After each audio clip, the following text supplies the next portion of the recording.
Warning, viewer discretion advised. This video contains content that may be disturbing or triggering to some viewers. It includes detailed descriptions of violent crimes, graphic imagery, and discussions of sensitive topics such as murder, assault, and other criminal activities. Viewer discretion is strongly advised. If you are sensitive to such content, please consider watching another video. Stay safe and take care of your mental health. Welcome to 22, the show where we explore the darkest and most twisted corners of true crime. Today, we delve into a case that is as horrifying as it is fascinating. We're talking about Marcus Wesson, a man whose name might not be as infamous as other cult leaders, but whose crimes are no less chilling. From a seemingly ordinary family man to the mastermind behind one of the most disturbing cults in American history, Marcus Wesson's story is one of manipulation, control, and unspeakable horror. In this episode, we'll uncover the twisted beliefs that fueled Wesson's actions, the horrifying events that culminated in a shocking standoff with police, and the enduring impact on those who survived. Stay with us as we piece together the puzzle of Marcus Wesson and the Wesson Family Cult. Discover the chilling true crime saga of Marcus Wesson, a self-proclaimed patriarch whose twisted beliefs and control led to a horrifying mass murder within his own family. Marcus Wesson is a name that sends shivers down the spine of anyone familiar with his crimes. Known as one of the most notorious cult leaders and murderers in American history, Wesson's reign of terror is both shocking and deeply unsettling. His story is one of manipulation, control, and unimaginable horror. As the leader of a twisted family cult, Wesson's delusions of grandeur and godlike self-image drove him to commit unspeakable acts. He used his power to control and abuse his own family, leading to a tragic and horrific climax that would forever scar those involved. Throughout this episode, we'll delve into the life of Marcus Wesson, explore the sinister cult he created, and unravel the events that led to his ultimate downfall. We'll uncover the chilling details of Marcus Wesson's life and the cult he created. We'll explore his early influences and the family dynamics that set the stage for his descent into madness. You'll hear about the terrifying beliefs and practices that dominated the Wesson household, where isolation and indoctrination were the norms. We'll delve into the shocking crimes he committed, including incest, sexual abuse, and the horrific events of the 2004 police standoff that revealed the true extent of his atrocities. Through survivor testimonies and detailed accounts from law enforcement, we'll paint a picture of the psychological manipulation and fear that Wesson used to control his family. Finally, we'll follow the legal proceedings that led to his conviction and the lasting impact on the survivors and the community. Stay tuned as we unravel one of the most disturbing true crime stories in American history. To understand the horrors of Marcus Wesson's crimes, we must first delve into his early life and background. Marcus Delon Wesson was born on August 22, 1946, in Kansas. His childhood was far from ordinary, shaped by a strict and devoutly religious environment. Raised in a Seventh-day Adventist family, Wesson's upbringing was dominated by a rigid interpretation of religion. His mother, a fervent believer, instilled in him a deep fear of sin and the consequences of straying from the path of righteousness. The family moved frequently, and Wesson's early years were marked by instability and strict discipline. His father, described as an alcoholic and abusive, eventually abandoned the family, leaving young Marcus with a profound sense of loss and anger. This tumultuous childhood laid the groundwork for Wesson's later need for control and power. In his early adult years, Wesson joined the military, serving in the U.S. Army. His time in the military was unremarkable, but it provided him with a sense of structure and authority that he would later exploit. After leaving the service, Wesson struggled to find his place in the world. He drifted through various jobs, never settling into a stable career. This period of his life was characterized by aimlessness and an increasing fixation on religious ideas. Wesson's early influences and family dynamics played a crucial role in shaping his worldview. His strict religious upbringing, coupled with the instability and abuse he experienced, created a fertile ground for the development of his twisted beliefs and need for control. Marcus Wesson's marriage marked the beginning of a dark chapter in his life and the lives of those who would become his family. In the 1970s, Wesson met and married Elizabeth, a woman 13 years his junior. Elizabeth was just 14 years old when she married Marcus, a decision heavily influenced by his dominating personality and her vulnerable position. The Wesson household quickly grew as Marcus and Elizabeth started having children.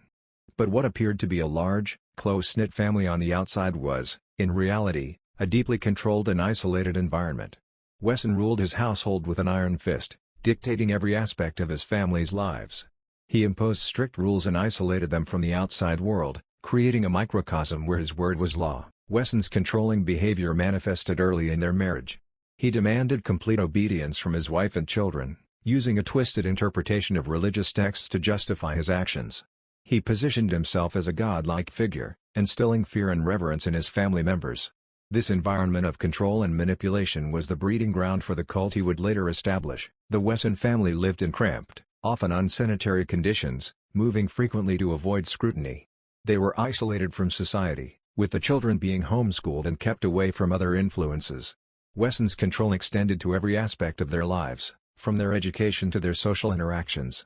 The family lived in near-complete seclusion, dependent on Wesson for their every need and terrified of defying him. Early signs of Wesson's abusive and controlling nature were evident, but the full extent of his tyranny would only become apparent in the years to come. The seeds of Wesson's cult were sown during these early years of his marriage, as he established the dynamics of control and fear that would define his household. The development of Marcus Wesson's cult was a gradual but terrifying process.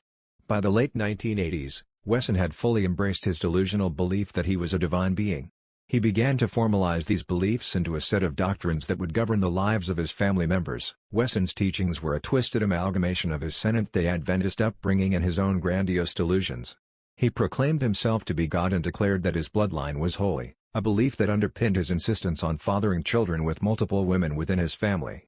He taught that these children were destined to carry on his divine legacy, further justifying his control over every aspect of their lives. As his self-proclaimed divinity grew, so did his need for absolute control. Wesson's household became a microcosm of his cult, a place where his word was law and his beliefs were unchallenged. He manipulated his family through a combination of religious dogma and fear, convincing them that their salvation depended on their complete obedience to him. The family lived in extreme isolation, a key factor in the development of the cult. Wesson homeschooled his children, ensuring that their education was limited to his teachings. They were cut off from outside influences, including peers, extended family, and even basic social interactions. This isolation was crucial in maintaining Wesson's control, as it prevented any external interference that might challenge his authority. Daily life within the Wesson household was governed by strict routines and rituals designed to reinforce Wesson's control. The family was required to participate in regular worship sessions where Wesson would preach his distorted version of Christianity. These sessions often included bizarre practices and rituals that further solidified his dominance over his followers. The indoctrination process was thorough and relentless. Wesson used his self-appointed status as a divine figure to justify increasingly extreme behaviors. He emphasized the importance of sexual purity, which he used as a pretext for his abusive actions. Wesson's control extended to determining the sexual relationships of his family members, leading to a regime of incest and polygamy that was both horrifying and deeply damaging. The development of Wesson's cult was marked by his ability to manipulate and control through a mix of religious fervor and psychological abuse. His family members were conditioned to believe in his divinity and their own special purpose, creating a closed loop of control and fear that was difficult to break. The outside world remained oblivious to the horrors unfolding within the Wesson household, as Wesson's grip on his family grew ever tighter. Wesson's ability to create such a controlled and isolated environment was key to the development of his cult. His teachings and the resulting behaviors were extreme, but they were also methodically enforced, ensuring that his family remained under his control and unable to seek help or escape. As Marcus Wesson's control over his family solidified, his actions grew increasingly sinister. What began as strict rules and religious indoctrination escalated into a regime of abuse and criminal activity that would eventually shock the world. Wesson's obsession with his bloodline led him to commit horrific acts of sexual abuse. He began fathering children with his own daughters and nieces, an arrangement he justified with his twisted religious beliefs. Wesson manipulated his victims, convincing them that these acts were divinely ordained and essential to maintaining the purity of his lineage. The cycle of abuse was pervasive and unrelenting, leaving his family members trapped in a nightmarish existence. Wesson's home became a breeding ground for these abusive practices. He maintained strict control over his children's interactions, ensuring they were isolated from any potential outside influence. The children were homeschooled, indoctrinated with Wesson's teachings, and deprived of any contact with peers or extended family who might have questioned Wesson's authority. The escalation of Wesson's criminal activities wasn't confined to sexual abuse alone. His grip on his family's finances was equally tight, and he resorted to welfare fraud to support his growing household. Wesson used multiple identities and falsified documents to collect welfare benefits, funneling the money to maintain his secluded lifestyle. This financial control was another tool in his arsenal, ensuring his family remained dependent on him and unable to escape. Wesson's use of fear and manipulation to maintain control cannot be overstated. He instilled a profound sense of terror in his family, using threats of divine punishment and physical violence to keep them in line. His teachings emphasized that any attempt to leave or defy him would result in eternal damnation, a threat that held particular weight in the context of their religious upbringing. Wesson's ability to control his family extended to the minutiae of their daily lives. He monitored their movements, restricted their access to the outside world, and used severe physical punishments to enforce his rules. The atmosphere in the Wesson household was one of constant fear and subjugation, with family members living in dread of Wesson's unpredictable wrath. The horrifying culmination of Marcus Wesson's reign of terror reached its peak on March 12, 2004. On that fateful day, a tense and tragic standoff unfolded that would shock the Fresno, California community and the nation at large. It began when police were called to Wesson's home due to a custody dispute. Relatives of Wesson's family members had come to rescue their children, nieces, and nephews from his control, fearing for their safety. The scene outside Wesson's home was chaotic, with desperate family members demanding the release of their loved ones. Wesson, however, barricaded himself inside with several of his children and grandchildren. Police negotiators tried to reason with Wesson, urging him to surrender peacefully and release the children. Tensions escalated as the hours ticked by, with the fear for those inside growing more urgent. Suddenly, the tense standoff took a horrifying turn. Gunshots echoed from within the house, prompting the officers to storm the premises. What they found inside was a scene of unimaginable horror. In a small, cramped back room, officers discovered the bodies of 9 of Wesson's children and grandchildren, each one shot through the eye in an execution-style killing. The grisly scene left even the most seasoned law enforcement officers in shock. The immediate aftermath was a mix of chaos and profound grief. Family members outside were devastated, their worst fears realized. As the bodies were carefully removed, the true extent of Wesson's brutality became evident. This was not just the act of a desperate man but the calculated actions of someone who had spent years cultivating a terrifying level of control over his family. In the days following the incident, more details began to emerge. It was revealed that Wesson had systematically executed his victims to prevent them from being taken away by authorities and to maintain his control even in the face of his imminent downfall. His followers, deeply indoctrinated and paralyzed by fear, were unable to resist his final, monstrous commands. Survivor accounts shed light on the psychological manipulation Wesson used to maintain his iron grip over his family. He had instilled such a profound fear of the outside world and an unwavering sense of loyalty to him that even in their final moments, his family was unable to defy him. The 2004 incident stands as a devastating testament to Marcus Wesson's cruelty and the extreme consequences of his delusional, authoritarian rule. It forced a national reckoning, revealing the depths of his manipulation and the horrific impact on his family. As the investigation unfolded, the world learned the true extent of the horrors that had taken place within the walls of the Wesson household. The arrest of Marcus Wesson marked the beginning of a complex and emotionally charged legal battle. Following the harrowing discovery of the bodies in his home, Wesson was charged with 9 counts of first-degree murder, as well as multiple counts of sexual abuse and incest. The legal proceedings aimed to bring justice for the horrific crimes he had committed over decades. The trial began in June 2005, and the courtroom was packed with spectators, journalists, and family members. The prosecution painted a grim picture of Wesson's actions, detailing the abuse, manipulation, and cold-blooded murders. They presented evidence from the crime scene, including forensic reports and testimonies from law enforcement officers who had witnessed the aftermath of the massacre. The prosecution's case was built on the premise that Wesson had orchestrated the killings to prevent his family from being taken away from him. One of the most gripping aspects of the trial was the testimonies from surviving family members. These brave individuals recounted the years of abuse and control they had endured, providing a first-hand account of Wesson's tyranny. The survivors' emotional accounts highlighted the psychological and physical trauma inflicted by Wesson. Their testimonies were pivotal in illustrating the extent of his manipulation and the fear he had instilled in his family. Wesson's defense, on the other hand, attempted to portray him as a loving father who was misunderstood. They argued that the killings were a group suicide pact, driven by the family's fear of separation rather than Wesson's direct actions. The defense claimed that Wesson had not pulled the trigger, suggesting that one of the older children had carried out the killings.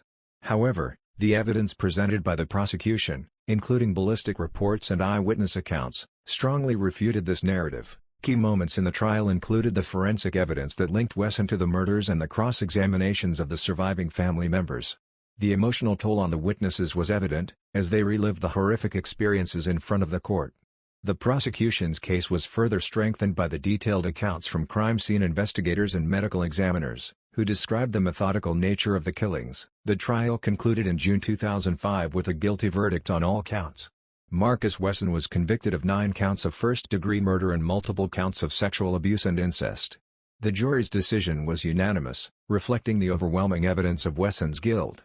He was sentenced to death, and as of now, remains on death row, continuing to appeal his conviction. The legal proceedings against Marcus Wesson were a crucial step in seeking justice for the victims and holding him accountable for his monstrous actions.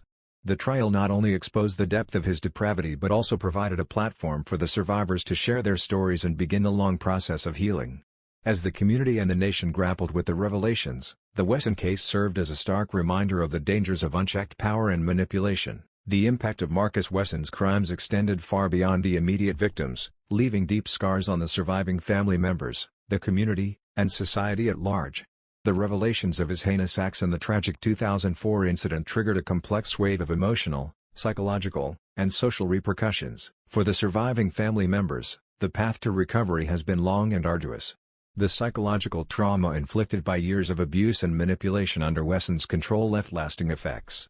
Survivors struggled with severe anxiety, depression, and post-traumatic stress disorder.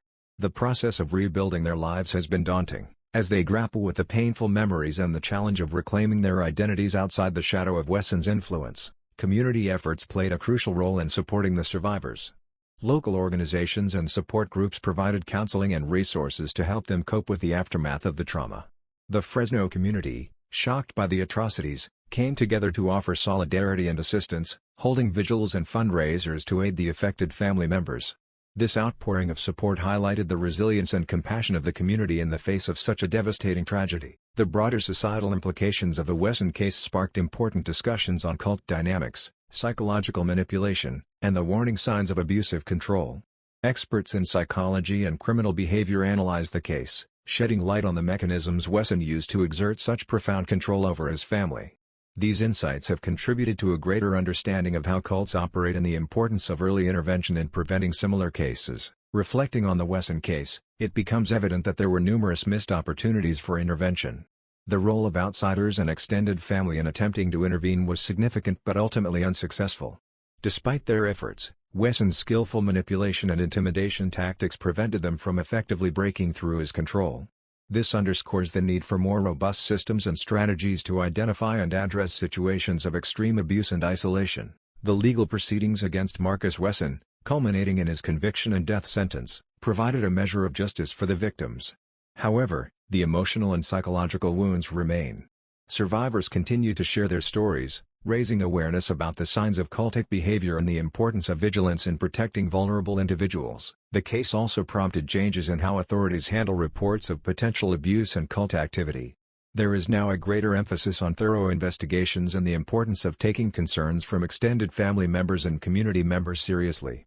The lessons learned from the Wesson case have informed training programs for law enforcement and social workers, aiming to prevent future tragedies by equipping them with the knowledge and tools to identify and intervene in similar situations. In the end, the Wesson case serves as a stark reminder of the devastating impact of unchecked power and manipulation. It highlights the resilience of survivors and the critical role of community and societal support in the healing process.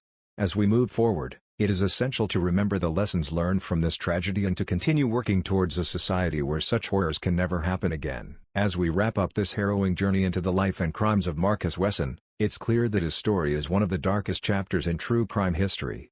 From his early life marked by a strict religious upbringing and instability, to the twisted formation of his cult, and the horrifying events of the 2004 incident, Wesson's actions left an indelible mark on his family and community. Throughout this episode, we've explored the depths of Wesson's manipulation and control, the psychological and physical abuse he inflicted on his family, and the ultimate tragedy that revealed the extent of his depravity. We've heard the voices of survivors, whose courage in sharing their stories helps us understand the profound impact of such trauma. The Wesson case serves as a grim reminder of the potential for human cruelty when power is unchecked and manipulation goes unchallenged. It underscores the importance of vigilance, early intervention, and robust support systems to protect vulnerable individuals from falling prey to similar abuses. As we reflect on the lessons learned from this case, we must also acknowledge the resilience and strength of the survivors. Their journey towards healing is a testament to the human spirit's capacity to overcome even the most profound suffering. The support from the community and the changes in societal and legal approaches to such cases offer hope for preventing future tragedies. Thank you for joining us on this deep dive into the Wesson family cult. We hope this episode has shed light on the complexities of this case and the enduring impact on those involved. If you found this episode compelling, please follow us on Instagram and Medium, leave a review, and share your thoughts. Your engagement helps us continue to bring these important stories to light. Stay tuned for our next episode, where we'll explore another harrowing true crime story that will leave you questioning the boundaries of human nature. Until next time, stay safe, stay aware, and thank you for listening to 22.